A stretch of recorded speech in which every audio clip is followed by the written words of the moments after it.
Bonjour à toutes et à tous, bienvenue pour ce webinaire organisé avec le CNAS et la Gazette des communes sur le thème de l'action sociale, facteur de reconnaissance et d'attractivité des agents. Nous verrons dans un premier temps quelles sont les difficultés rencontrées par la fonction publique territoriale en matière de recrutement, quelles sont les raisons et les attentes exprimées, puis nous verrons comment le CNAS répond à ces enjeux et apporte des solutions concrètes. Pour en parler, à mes côtés, Frédéric Desmaisons, qui est le directeur général du CNAS, Comité national d'action sociale. Bonjour et bienvenue. Bonjour à toutes et à tous. Chantal Gange, qui est maire de Savignac de Lils et vice-présidente de la communauté d'agglomération du Libournais, mais aussi membre de la coordination des employeurs territoriaux, membre du Conseil supérieur de la fonction publique territoriale. Bonjour. Bonjour à toutes et tous. Et ainsi que Camille Margollet, qui est responsable RH qualité de vie au travail pour la ville et métropole d'Orléans. C'est cela, bonjour à tous. Bienvenue. Alors, je vous propose tout de suite d'entrer dans le vif du sujet, mais je tiens juste à vous excuser la présence d'Aurélia de Portpontac, présidente de l'Association nationale des DRH des territoires, qui n'a pu malheureusement être présente parmi nous. Alors Camille, je vais m'adresser à vous puisque je viens de le dire, vous êtes responsable RH qualité de vie au travail de la ville et métropole d'Orléans. J'aimerais savoir quel constat vous faites et quelles sont les difficultés rencontrées en matière d'action sociale. Alors, Orléans, donc c'est 2 collectivités mutualisées, 3600 agents et 250 métiers. Ça a son importance dans le sujet qui nous tient aujourd'hui. Le constat qu'on fait, nous, en interne, c'est vraiment, il y a eu un post-Covid, un vrai accroissement des mobilités. Avant, on avait tendance à rester sur le même poste, dans la même collectivité, pendant plusieurs dizaines d'années, voire toute sa carrière. Et aujourd'hui, on constate vraiment des mobilités. Les agents n'hésitent plus à partir. Et donc, une hausse des recrutements qui sont nécessaires. On constate aussi malheureusement un absentéisme croissant qui va avec l'accroissement de la pyramide des âges, le report de l'âge à la retraite, l'importance de prendre soin de soi aussi qui peut générer de l'absentéisme. Donc ça c'est très flagrant, même si à Orléans on en est plutôt préservé, mais c'est une réalité qui encore une fois augmente les difficultés, donc nécessite de recruter davantage et on peut constater qu'on a toujours les mêmes difficultés de recrutement dans la fonction publique. Alors j'allais justement vous en parler du recrutement. Quel constat faites-vous ? Donc, des difficultés, évidemment, de compétitivité par rapport au privé, notamment en termes de salaire. C'est une réalité, même si ce n'est pas sur tous les postes, c'est une réalité. Un manque de connaissances de manière générale de la fonction publique territoriale. On ne sait pas, je vous disais 250 métiers, je pense que ça ne se sait pas, ça ne se sait pas suffisamment. Et puis, on ne sait pas non plus qu'il ne faut pas forcément être fonctionnaire pour rentrer dans les collectivités. Donc on peut avoir des CDD. Qui dit CDD, ça fait forcément peur aussi. Donc il faut rassurer sur le fait que les postes peuvent être pérennes. Et donc ça, c'est beaucoup de communication à faire, beaucoup de faire savoir de ce que la collectivité peut offrir. Vous me parliez aussi, Camille, de la vision qui n'est pas toujours très positive de la fonction publique territoriale. Toujours d'une vision négative, même si dans la réalité, dans le fonctionnement, on peut constater une véritable modernité de la fonction publique, dans ses pratiques managériales, dans son attrait, dans son impact sur les conditions de travail, sur la qualité de vie au travail de manière générale. Voilà, mais ça ne se sait pas. Et il y a encore une concurrence du privé aussi. Oui, tout à fait. Ça perdure. Merci beaucoup. Chantal Gange, est-ce que vous faites les mêmes constats finalement que Camille ? Oui, je crois qu'on va être assez unanime sur ces constats. Ce que je voudrais rajouter, parce que effectivement, je suis en responsabilité RH d'une agglomération, mais je suis également, et surtout là, je veux représenter aussi tous les maires ruraux.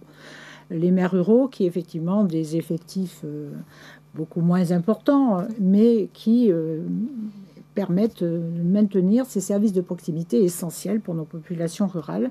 Et la concurrence également, donc ce qu'on ne trouvait pas, on n'a jamais été confronté sur certains métiers. Aujourd'hui, nous sommes en manque d'attractivité parce que nous sommes confrontés au temps non complet. Et aujourd'hui, l'offre privée étant très importante, nos agents peuvent aller justement dans le privé sur du 35 heures que nous, des fois, c'est du 28, du 22, etc. Donc là aussi, on est confronté à cet état de fait. Et pour revenir aussi par rapport au recrutement dans la fonction publique, dont là je vois sur tous les postes, c'est aussi aujourd'hui les candidatures, je ne sais pas si vous l'avez constaté, mais les candidatures, c'est aussi, les gens sont attirés par le projet du territoire, le projet politique.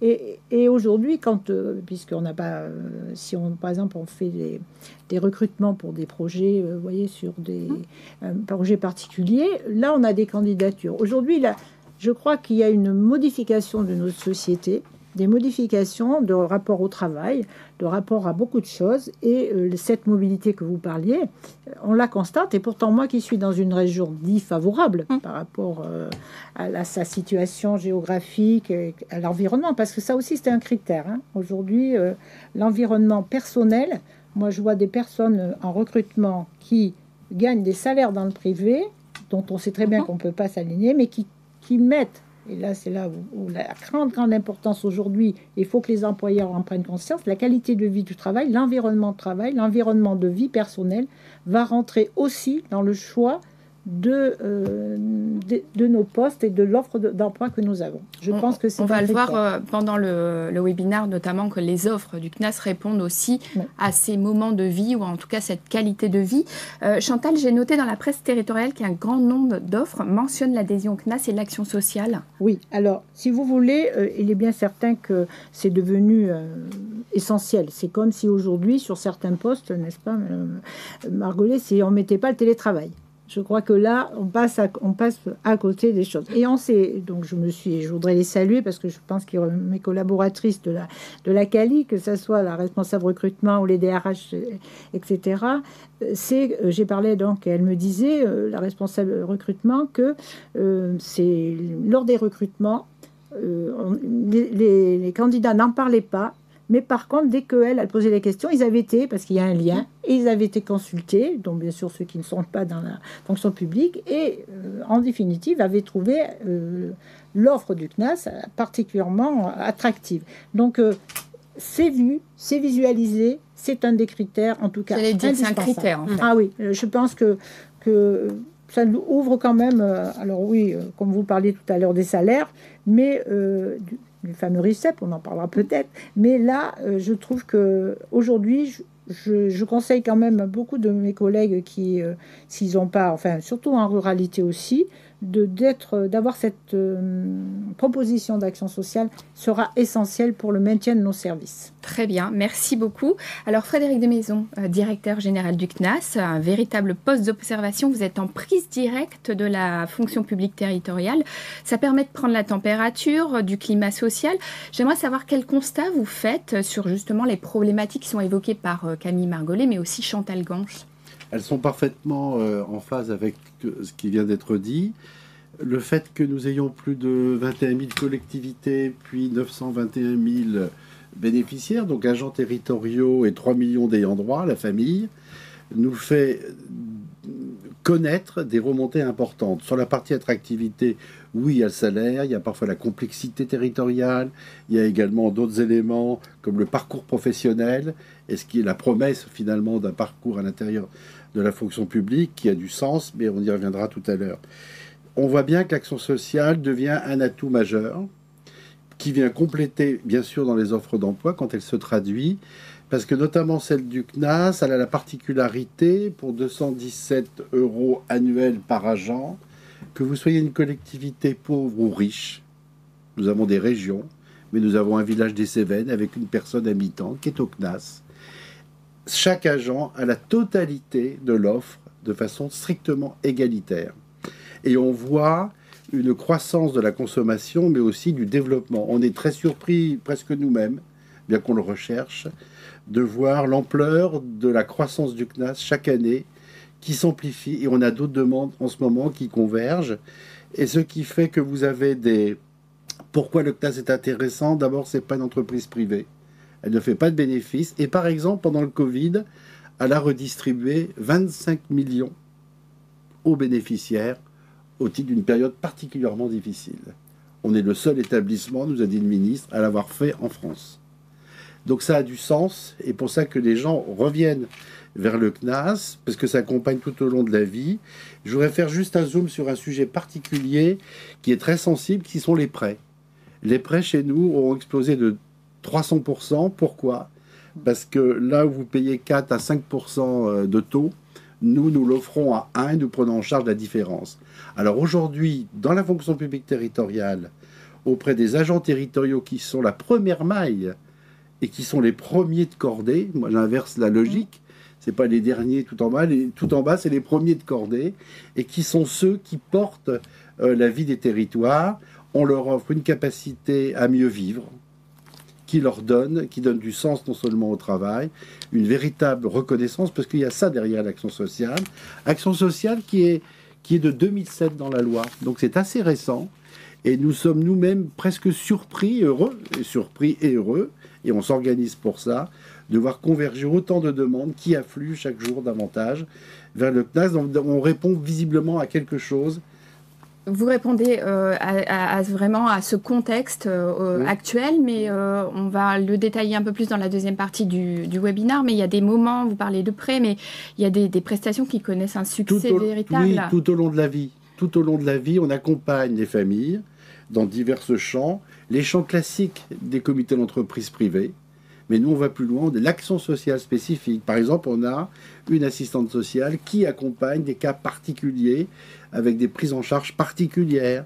Quand on est en contact avec les familles ou les bénéficiaires, on n'est pas comme dans le privé. Vous n'avez pas un robot conversationnel avec qui vous parlez. Si la prise en charge, c'est 1 heure, eh ben, ça sera 1 heure. Donc, il y a une qualité de service. Et parmi les offres, la rentrée scolaire, c'est le top 1. Les Noëls, c'est le top 2. Les prêts sont en train de monter, et puis l'ensemble de la billetterie, et puis tout ce qui a caractère social, qui nécessite des prises en charge particulières. Et puis sur des événements durs, par exemple, on est très présent sur les catastrophes naturelles. Quand il y a eu Irma, on a versé en 2 mois 1,4 million à l'ensemble des bénéficiaires du CNAS. Dans la vallée, près de Nice, ça a été exactement la même chose. Donc vous voyez, il y a un pépin dans la vie, le CNAS est là derrière pour accompagner. Et la puissance du CNAS et son nombre donnent un budget qui permet de satisfaire tout le monde. Camille, sur les prestations qui connaissent un véritable succès, est-ce que vous faites les mêmes constats que Frédéric Desmaisons ? Oui, complètement. On est sur les mêmes, les mêmes prestations que vous avez pu citer. Je pense que l'attrait aujourd'hui chez nous est plutôt sur tout ce qui est pouvoir d'achat. Très, très clairement, hein, on le voit, on a les places de cinéma qui représentent pour nous 32% des demandes de prestations. Oui. Donc c'est énorme. Hein. Noël 10% et les spectacles, la billetterie de manière générale, on est sur 8%. Donc clairement, c'est l'impact direct et rapide sur le pouvoir d'achat qui va intéresser nos agents.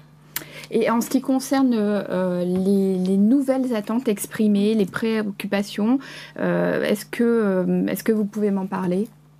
Alors, de manière générale... Les nouvelles attentes exprimées, les préoccupations, qu'est-ce qui les motive lorsqu'ils rejoignent une structure, finalement ? Oui, eh bien, on en parlait tout à l'heure. Hein, aujourd'hui, les candidats recherchent beaucoup de sens. Donc, vous parliez tout à l'heure des projets qui attirent. Clairement, des projets, notamment en matière de transition écologique, sont des activateurs de recrutement. Donc, c'est important d'avoir cette notion-là dans les offres.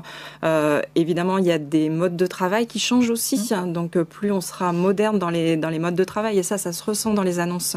Donc, un travail en coopération, un management plus dans l'accompagnement et dans l'autonomie.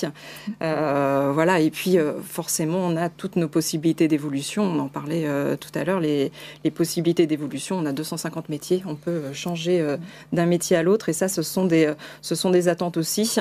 Et puis, pour faire plus le lien avec l'action sociale, évidemment, des enjeux de reconnaissance de la part du manager, de la part de la collectivité aussi.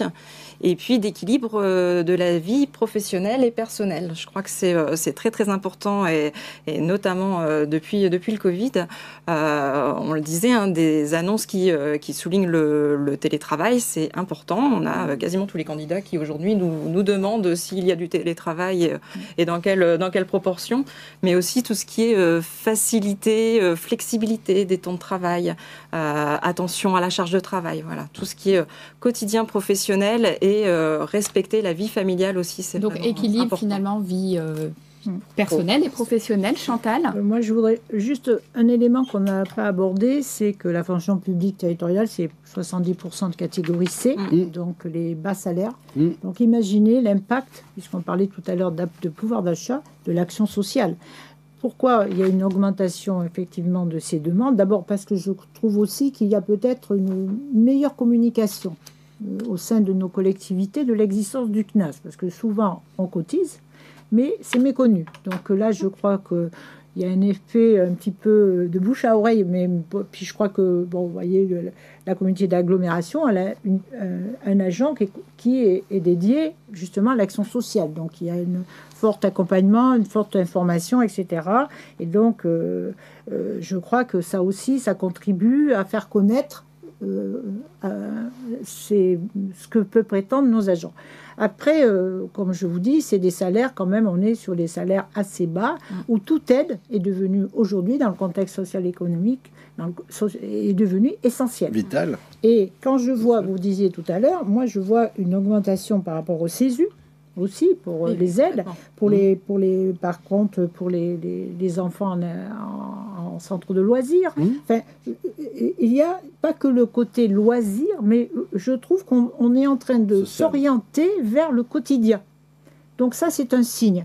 Et tout à l'heure, si je peux me permettre un exemple, puisque concret, parce que j'ai demandé alors je salue toutes les secrétaires de mairie qui font un travail extraordinaire et que sans elles, nous n'existerions pas, ni nos communes d'ailleurs. Et j'ai demandé à ma secrétaire, puisque c'est vraiment, bon voilà, elle m'a dit, ben si, il y a un agent qui a demandé un prêt pour l'aide à l'achat d'un véhicule, sachant, imaginer que dans nos ruralités, la mobilité est un des facteurs sociaux essentiels, d'ailleurs, aussi bien sur le plan personnel que professionnel.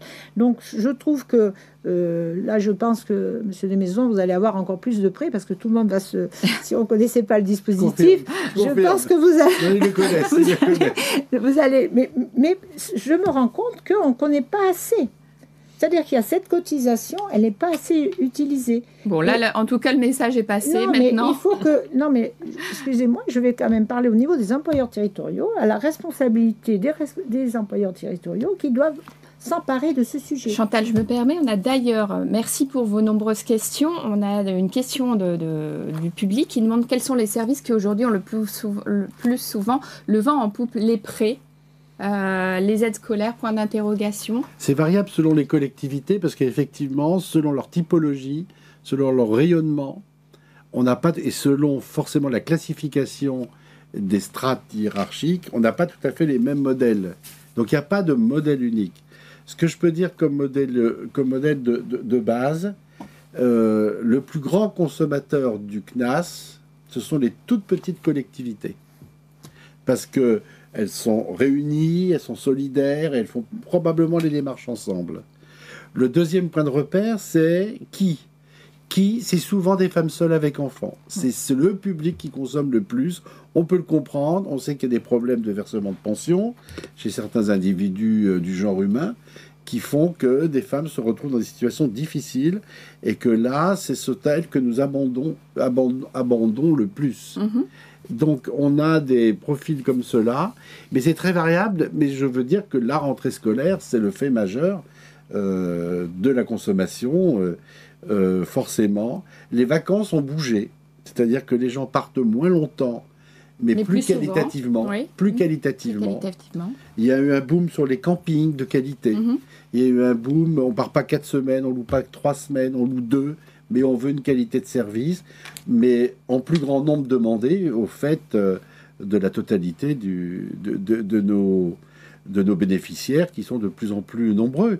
Donc on voit bien qu'il y a une orientation sociale de plus en plus forte qui se rapproche de la vie quotidienne, et c'est là que le CNAS est parfaitement en phase et uni avec la problématique des collectivités. On fait qu'un en quelque sorte, enfin, c'est une formule, mais c'est là où on colle, et ce qui fait que, ça c'est très important, Quand on rentre au CNAS pour une collectivité, on sait qu'un élu va avoir son mot à dire dans la structure. Ce n'est pas une structure éloignée, elle est territorialisée. Deux, des agents aussi sont représentés à parité des élus. Ce qui fait qu'en permanence, les prestations sont ajustées et évoluent.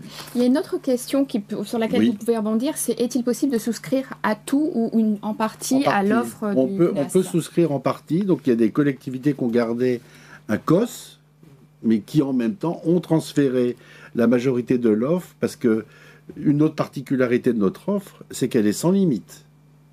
Aujourd'hui sur le marché, je prends le mot à juste titre, il y a des prestataires qui apportent des offres, mais qui les limitent. Nous, si on a 2 millions de demandes de carte pêche, on versera 2 millions de cartes pêche, parce que la solidité financière du CNAS nous permet d'absorber toutes les demandes. Aucune demande n'est refusée.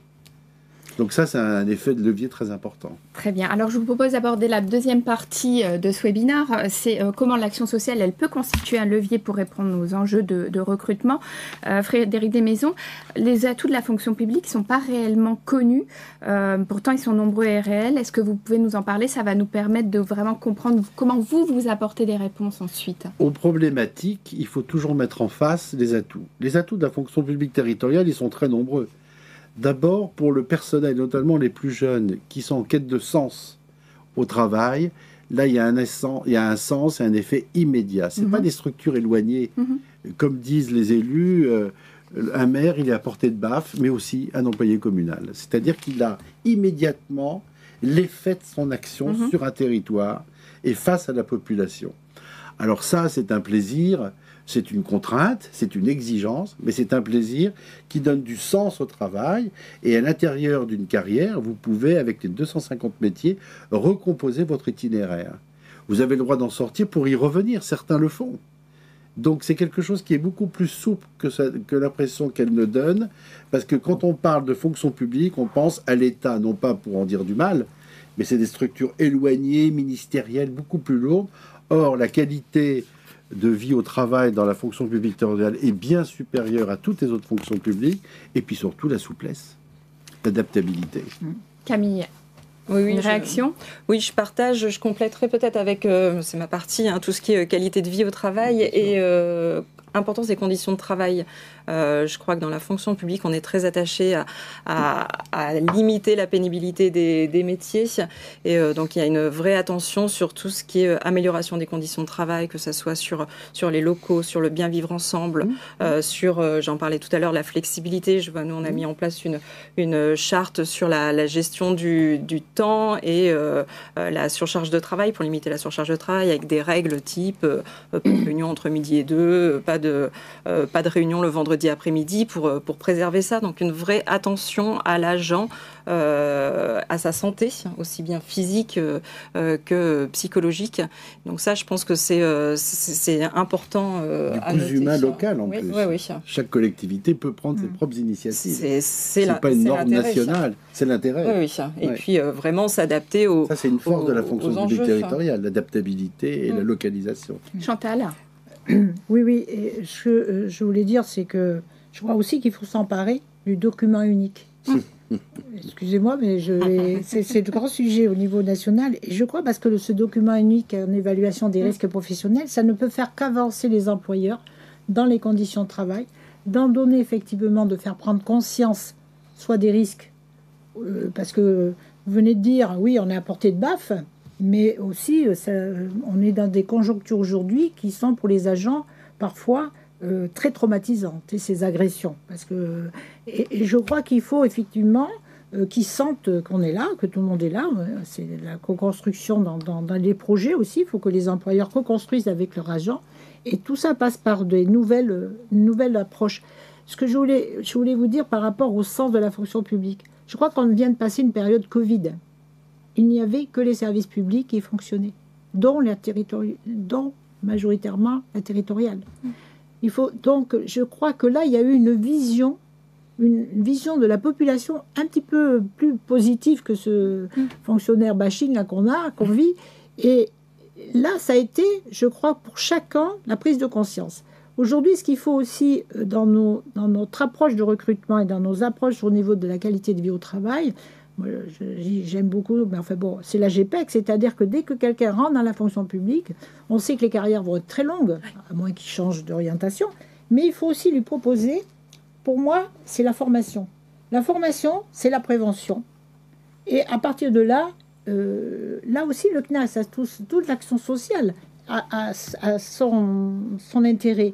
Il est associé partout. Il faut associer cette action sociale à tous les niveaux. Pour moi, c'est très important. Très important de le mentionner. Donc, on vient de voir un peu tous ces aspects qui vont autour de l'action sociale. Frédéric Desmaisons, le CNAS, il connaît une croissance importante. Comment finalement... Enfin, vous expliquez que ce succès, on le comprend quelque part, mais est-ce que vous pouvez peut-être nous parler à la fois des modalités pratiques, mais surtout des apports et des avantages ? L'ensemble des avantages fait que la puissance du CNAS lui permet d'abord de négocier avec l'ensemble des prestataires à des tarifs que personne ne peut avoir au niveau au quotidien. Sauf quand il y a des dégriffages très importants sur des voyages, il faut partir dans la semaine. Mais sur le continuum, la capacité du CNAS, son volume, son budget, en fait un partenaire très important des prestataires. Donc on négocie toujours le plus bas possible. Ça, c'est très important. Une fois qu'on a ça, on a autre chose qui vient s'additionner, c'est qu'on vient abonder, le CNAS va surfinancer en plus, qui fait que le bénéficiaire disposera d'une prestation encore moins chère. Donc il y a deux effets. L'effet négociation, ensemblier, puissance d'achat, la nôtre, dans des contrats verrouillés. Et la deuxième chose, c'est le fait qu'on vient abonder certaines prestations qui baissent encore, je dis en caricaturant, le prix du marché. Donc on est toujours en dessous du marché et le prêt en est l'illustration parce qu'on est dans un contexte où on est à 4, 5, 5, alors que nous, on fait des prêts à 1 et qu'on prend en charge la différence. Abondement, le voilà, par exemple. Camille, en quoi l'action sociale du CNAS, elle est incontournable et en quoi elle fait la différence, je dirais, pour votre structure en termes d'agilité, de facilitateur notamment? Ça fait le lien avec tout ce qu'on a pu dire jusqu'à présent. Pour nous, l'action sociale, elle poursuit 3 objectifs. Développer la reconnaissance, donc on est bien dedans, faciliter le quotidien et améliorer le pouvoir d'achat. Donc toutes les offres du CNAS sont clairement dans ce sens. On améliore le pouvoir d'achat et via l'amélioration du pouvoir d'achat, on développe la reconnaissance. Donc c'est un marqueur important pour la collectivité. Et puis vous en parliez, Monsieur Desmaisons, tout à l'heure, toutes les offres de facilitation du quotidien, donc les prêts, les aides au logement, voilà, qui sont très importantes et qui demandent d'être accompagnées. On disait, vous avez une assistante sociale, nous on en a aussi, on a 2 assistantes sociales en interne de manière complémentaire qui permettent aussi de choisir l'offre et d'accompagner. Ça fait le lien aussi avec l'enjeu de communication que vous évoquiez, Madame, tout à l'heure. Je crois qu'on a besoin de faire savoir et de savoir comment articuler ces différentes offres les unes avec les autres. Et l'accompagnement social, pour ça, est important. Par tranche d'âge aussi, il y a des choses assez différentes? Ah oui, clairement. Les jeunes vont plutôt choisir la billetterie, le cinéma, tout ce qui est sorti. Et puis, à partir de 30 ans, on touche les familles. Alors clairement, c'est les familles chez nous qui sont les plus consommatrices d'offres du CNAS, avec toutes les aides d'abord au prêt et puis après pour les enfants. Il y a beaucoup de choses pour les enfants. Les prêts étudiants, oui. Et il y a aussi les seniors. Et les seniors qui vont plus être touchés là, par les voyages, par les sorties, la billetterie, de manière générale. Et alors, il y a un point que vous me disiez aussi en préparant l'intervention, c'est que les candidats sont notamment attentifs au chèque CADOC.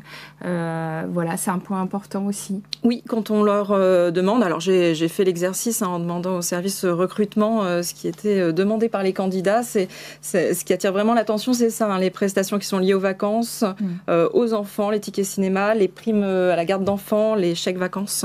Voilà, c'est ce qui intéresse. Chantal. Oui, moi je voudrais juste dire que pour les employeurs, l'action sociale, c'est pas de la charité. C'est obligatoire d'ailleurs. Oui, d'abord, mais c'est pas, faut pas faut pas mélanger les choses, c'est ça que vous voulez dire. Et pour moi, c'est de la reconnaissance et de l'aide, parce qu'on connaît quand même, bon, on est lié pour beaucoup de nos agents par un statut. Bon, alors bien sûr, il y a le régime indemnitaire, mais on sait aussi qu'il y a plein de limites. Et permettre à nos agents d'avoir accès à la culture, avoir accès au sport, avoir accès à tout ce que peut proposer le CNAS, d'avoir aussi, quand on sait qu'on va manquer, offrir un Noël à ses enfants, etc., etc. Je crois que là, si on parlait pour moi, c'est l'épanouissement. D'abord, on permet un épanouissement personnel. On permet aussi à nos agents d'être un peu dans la dignité aujourd'hui. Parce que je voudrais juste...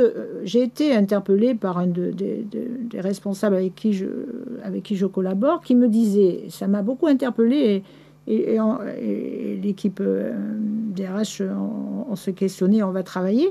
On me disait qu'en fin de mois, parce que tout à l'heure vous parlez d'absentéisme, en fin de mois, il y a des agents, donc des agents en temps non complet, sur des services RH, services d'entretien, vous savez, et ben, ils ne viennent pas en fin de mois parce qu'ils n'ont plus les moyens de mettre de l'essence dans leur voiture. Donc c'est des grands moments de vie dont on parle. Donc ça, le CNAS, là, il y a les grands moments de vie, et c'est vrai qu'on a vu apparaître pas mal de catégories B et A, alors qu'avant c'était presque que C, à demander des aides spécifiques. Donc là, on entend bien des signaux sociaux. Vous parliez de compléments, de pouvoir d'achat ou ce type de choses. On est complètement en face. C'est aussi une tendance qui n'est pas majeure, qui a 4 ans à peu près, mais qui est clairement identifiée chez nous. Maintenant, il y a des catégories A qu'on considère comme riches, non. Les salaires des catégories A ne sont pas très élevés par rapport au privé, et qui peuvent se retrouver en situation individuelle difficile, et qui à un moment font des recours auxquels ils ne procédaient pas il y a encore 10 ans. D'accord. Sur les difficultés de vie aussi, vous constatez ça, Camille ? Oui, tout à fait. C'est évidemment ce qui va intéresser. Après, il y a les bons moments aussi de vie qui sont on l'a cité. Qui sont soutenus. On a cité tout ce qui était vacances, prêt, cinéma. Mais en tout cas, ce que je voulais aussi... j'avais envie d'avoir votre retour sur l'accompagnement au grand moment de la vie. Et c'est vrai qu'il peut y avoir des coups durs, notamment l'aide au logement. Et ça en fait partie. Oui. On a une vraie attention sur tout ce qui est logement aujourd'hui. Je pense qu'il y a des enjeux derrière évidents dans les collectivités. Je pense qu'on va venir à développer ces aides au logement, et le CNAS nous y accompagne. Et puis, de manière complémentaire, alors nous, on a mis en place des aides complémentaires. On a gardé un COS en interne, qui vient clairement aider, notamment pour les difficultés de logement, et nos 2 assistantes sociales qui permettent vraiment ces accompagnements complémentaires. Ce qui d'ailleurs devient un sujet national, puisque nous le traitons au niveau national, ça va devenir également un facteur d'attractivité, le logement. Donc les grosses collectivités, puisque les gens peuvent candidater, mais s'ils ne peuvent pas se loger, ils ne peuvent pas venir. Donc, nous rentrons aujourd'hui, c'est quand même un sujet national. D'accord.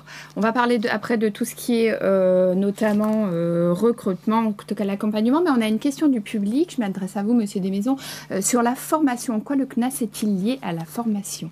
Il n'est pas lié à la formation professionnelle des agents. Il n'est pas du tout intervenant sur ce secteur-là. D'abord, la loi ne lui autoriserait pas. Et la formation et de la compétence à la fois des collectivités via le CNFPT au niveau national, et qui est décliné au niveau régional. Nous, on n'a aucune certification ni assermenté pour distribuer de la formation. D'accord. Je profite d'une autre question. À part le BAFA, de façon pour les bénévoles, à part des choses comme ça pour être moniteur de voile. Mais non, on n'est pas sur ce sujet. Un agent qui quitte la collectivité bénéficie-t-il jusqu'à la fin de l'année civile des prestations ? Ça dépend de son employeur. S'il passe dans une collectivité qui n'est pas au CNAS, il va la perdre, mais en quelque sorte, on va essayer de le faire vivre.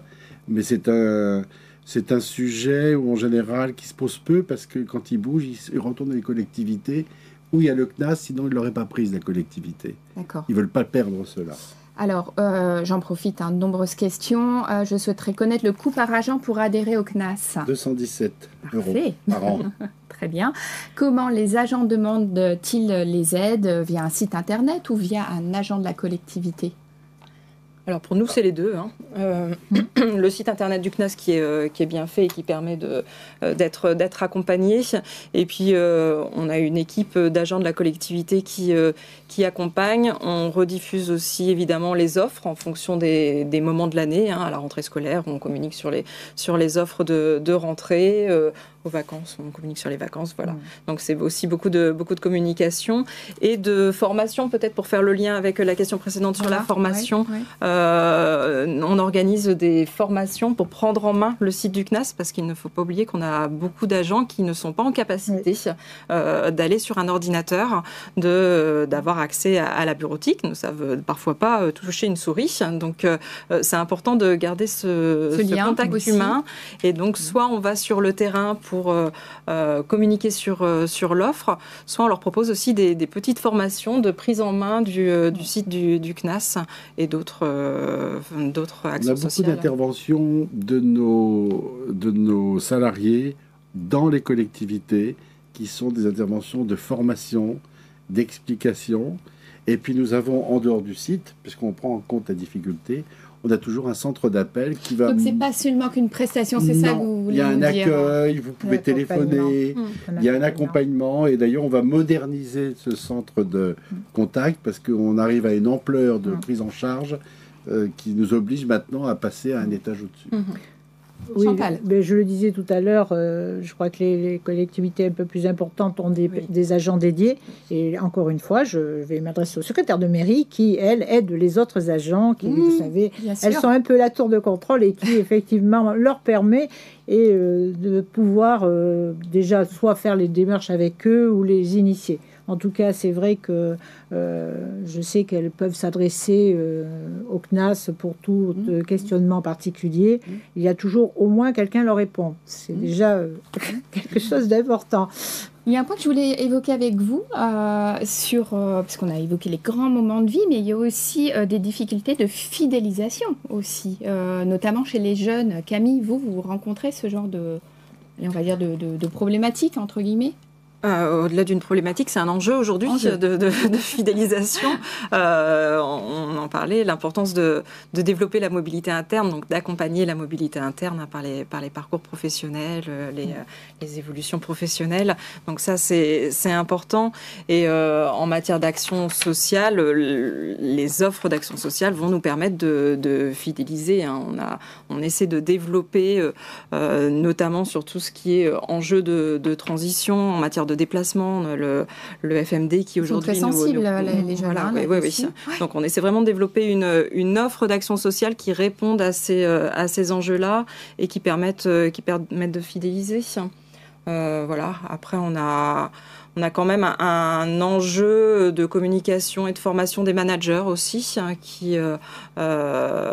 qui doivent entendre que l'action sociale aujourd'hui fait vraiment partie des raisons pour lesquelles on peut rester ou partir d'une collectivité. Donc j'entends que les pratiques managériales, elles sont aussi très importantes dans tout cet écosystème. Essentiel. Chantal. C'est essentiel. Aujourd'hui, d'ailleurs, je vais remettre un petit peu nationalement. Vous savez qu'on est dans le PAR, donc parcours accès rémunération. Donc c'est devenu aussi une réflexion. Enfin, en tout cas, là, il va y avoir une proposition de loi par rapport à cette modification aussi, c'est que il faut que les fonctions publiques, parce que là je vais même mettre les 3 fonctions publiques, on est, je crois, à égalité, il faut que ces fonctions publiques évoluent.